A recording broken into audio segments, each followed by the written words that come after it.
พอดีงานครับมาฮอเดินดินกันนะแดดไหล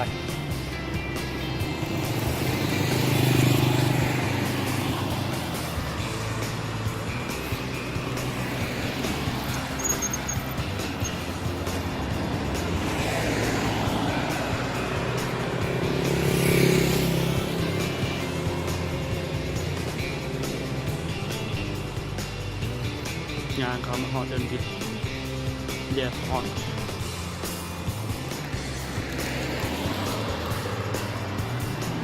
ยังอีกประมาณ100 เมตรนะงานจอดรถงานความทางไปจะเป็นบนจอดรถง่ายและรถตามที่ตามไปนะเดี๋ยวไปตรงบนจอดรถเลย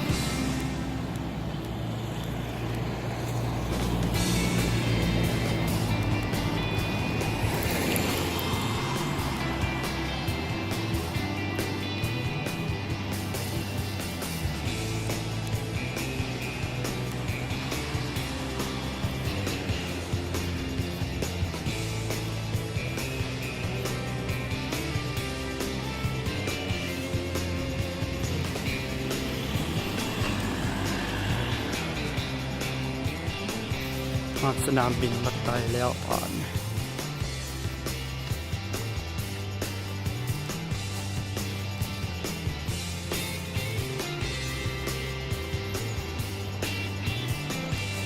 ถ้าจะเห็นปลายบอกเนาะ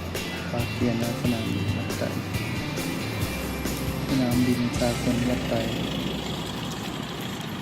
จากปากทางก็หินางโค้งไปทางนั้นกันไกลงานความนี้เลยเป็นที่การงานความนี้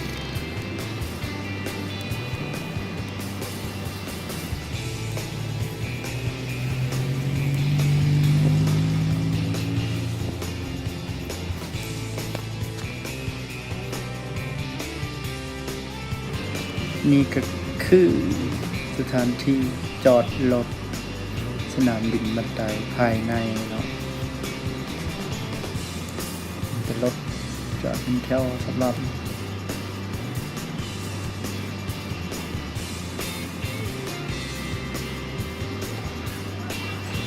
ไปเลยไปเบิ่งเลย